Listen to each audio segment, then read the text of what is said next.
Hey, this is ASpengler. Come back to show you guys another Army video. This week it is my American forces. Last time we had the German forces.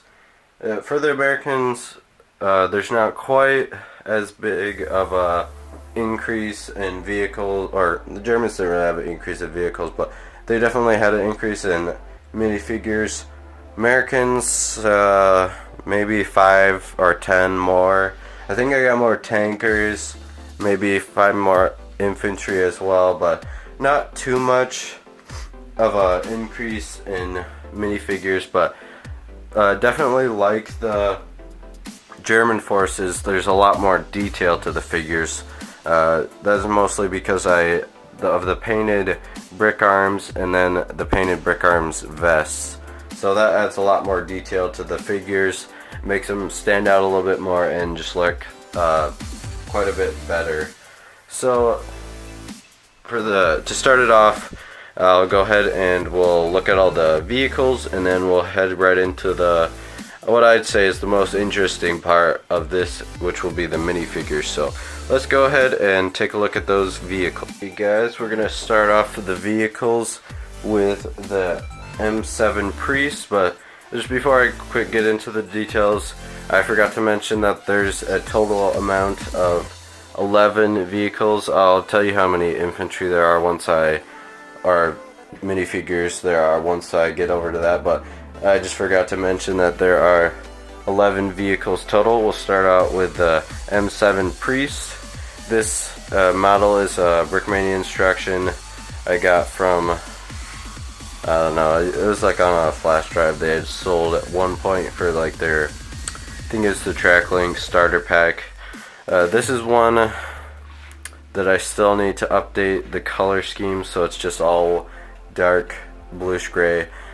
So that's it. It's got the gun that goes up and down, the little machine gun turret, and that's about it. It's just artillery, mobile artillery. So it's the M7 Priest. Next we have 2 M1A1 Shermans. These are probably my favorite tanks out of all my American vehicles. Got 2 of these. This model is based off the Brickmania M4 Sherman. It's got a lot of the techniques, the building techniques they use on theirs, but I heavily modified it after that, especially with the size. Theirs is slightly bigger than mine, I think. So there's that.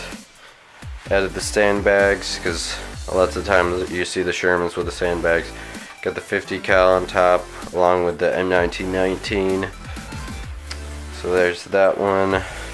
Other one, there's no big differences, maybe a few of the machine guns and little things here and there, but otherwise they're both the same tank.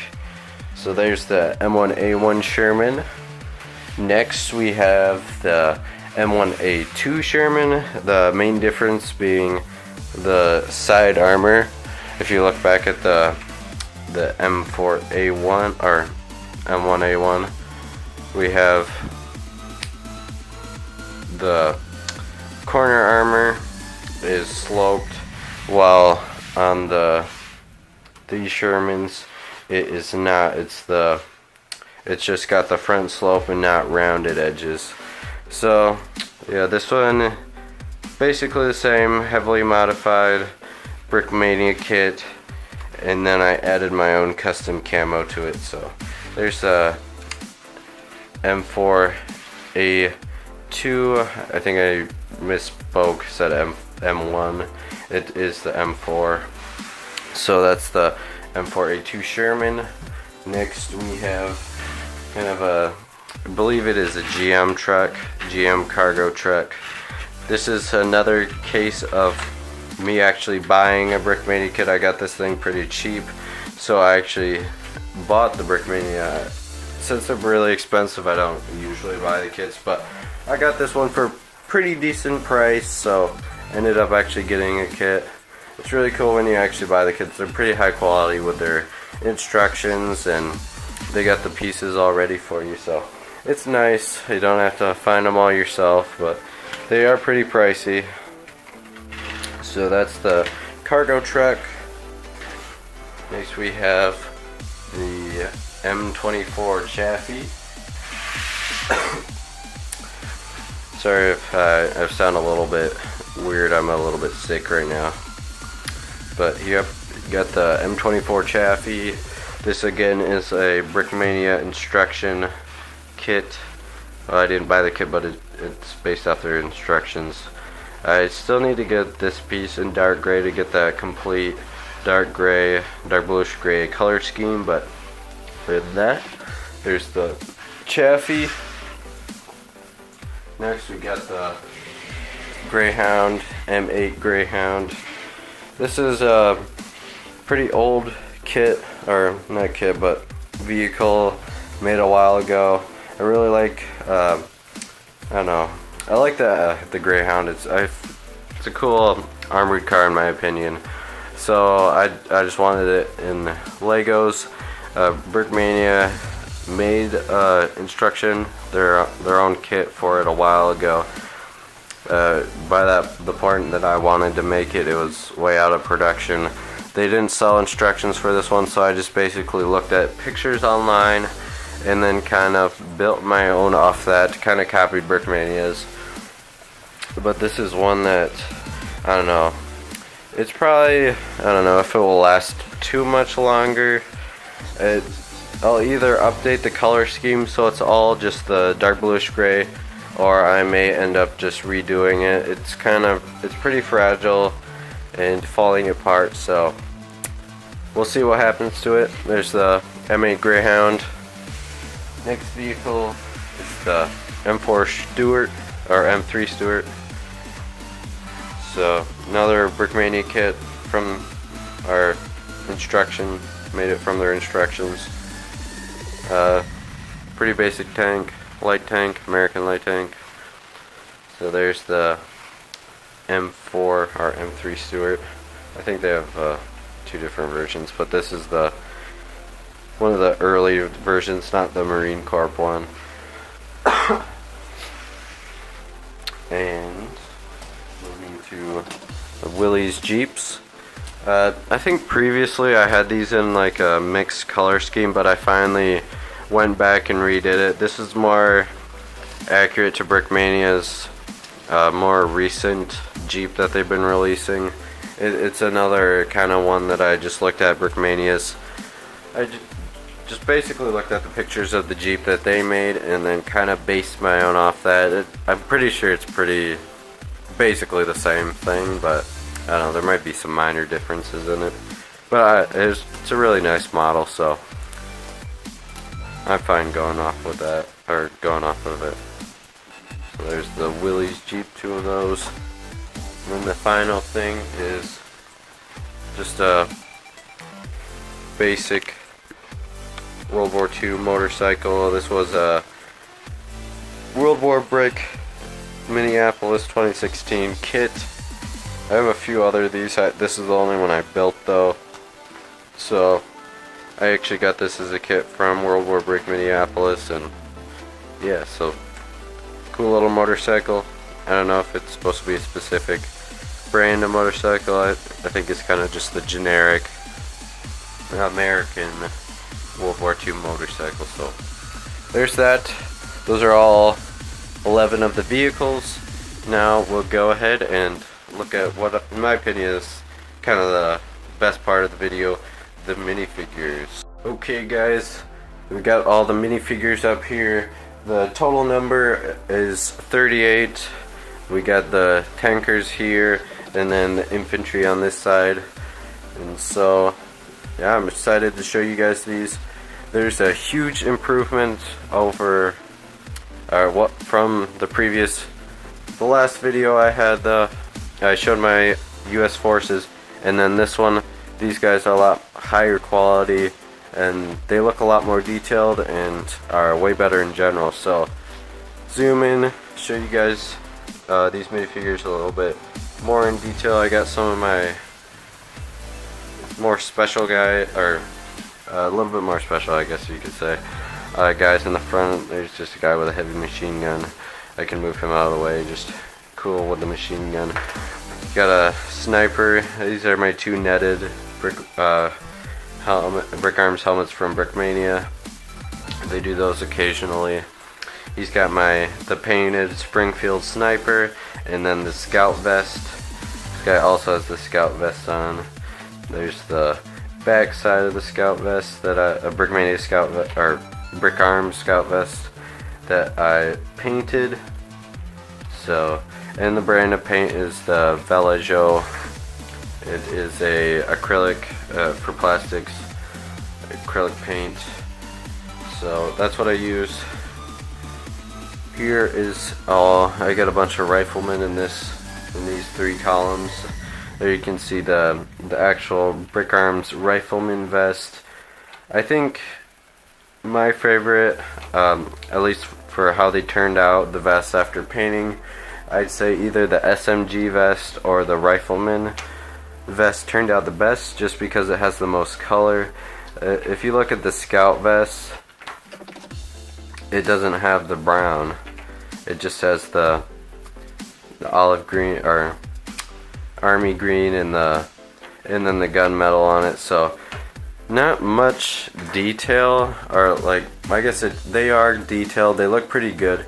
It's just I think the strap on these, you see the strap that goes around, and then the shovel handle, that just a little bit of brown, it adds quite a bit more detail to it, and I think it makes it look a lot better. So that's the Rifleman. I don't really need to show you all of them. They're basically all the same. But I can show you the M1 Grand. Got the painted M1 Grand there. I'd recommend, if you really don't want to spend a ton of money on getting the overmolded, I definitely recommend painting your Brick Arms. It adds quite a bit of detail to them and makes them look, they just really pop out, makes them look a lot better. Here we got a M1 Carbine. Looks really good with the paint before. I don't know, I can't really imagine them being all brown. I just hold myself to the standard. I need all my Brick Arms painted now because it looks so much better. I don't want to go back to just the plain brown. It bothers me now. So those are all the Riflemen. Underneath the vest I have the Roeglen's U.S. Rifleman or U.S. Infantry decals. So that's what's underneath. If you can kind of see the little bit of it. Just show you one of them. Not too fancy. I think it adds quite a bit more with the vest over it. So there's that. It's just a Rifleman guy. Next we kind of have my more heavy weapons dude with the bar, and he's got the Rifleman vest on since I only have 3 vests. I was going to paint the SMG, or not the SMG, the heavy machine gunner vest with the bullet chains, but I didn't end up doing that. Kind of ran out of time. That is something I hope to do in the future, but we'll see. Here's the painted bar. We just got the grip and then the butt that are painted with a brown, and it does add quite a bit. Like before, I didn't really want to use the bar on any of my guys. I thought it was just kind of a bulky looking brick arm. It wasn't that good, but after I painted them, they're definitely something I want to add to my mocks. So there's the bar. Just got a guy with a bazooka in the back, but he's got just a scout vest, so nothing too special. Didn't paint the bazooka at all. Over here you can see the SMG vest for the first time. Here's the back of it. He's got 2 grenades instead this time, and he also has the painted strap, or not strap, whatever, I'm blanking on it, or maybe it's strap, never mind. Well, he's got that. It just adds more detail to it. There he's got the Thompson, the painted Thompson. Makes the Thompsons look a lot better. Just makes it look like your mock has all over molded stuff. I've had, when I was showing off Itter Castle, people would come up to me and they were like, dang, you really invest, you spend so much money. I'm like, no, I just paint them all. And people are really shocked on how much they look just like overmolded and how good they look. So definitely recommend painting your guns. They turn out really good. And it's not too hard. I have a few tutorials. They're not the best tutorials, but I think it gets down some of the basics that you guys could get started. Here we got my one medic. Basically the only thing that sets him apart is the satchel and then the helmet. So nothing too special about him, so we can keep moving on. And then we just got the rest of my SMG, my Thompson guys there. And then finally we have the tankers. These guys don't really have anything painted on, nothing too special. Just the Roeglen's decal, American tanker, water slide decals that they each have, so you can see a few different versions of that. Got the binoculars. He's playing. This guy's got the holster, another holster, with the plain one. Yep. So those are the tankers. And that's all 38 of the minifigure guys. Definitely one of my favorite parts of it. I think after painting my Brick Arms vest, I painted some of my German vests and my American vests, and I think definitely the American vest turned out better. I think it's just because it has more color to it. It's got that nice OD green and the brown that really stands out, and then the gunmetal as well. It makes them really look way more detailed and just really pops out. So those are my minifigures. That was my American forces. Next week we will have the Russian forces, and then after that Japanese. We're not gonna do British forces this time just because I haven't decaled any more British infantry, and I haven't made any more British tanks, so that's the main reason. If I get enough comments and likes, I might end up doing just like a overview and just kind of have a huge World War II army, and then I could include the British in there, and then I have a few like partisans, resistance guys, and some French, so I can include them as well and just have kind of a really big army. So that's it for this video. If you guys like what you saw, please like, comment, subscribe. Thank you guys for watching, and I hope to see you guys in the next video.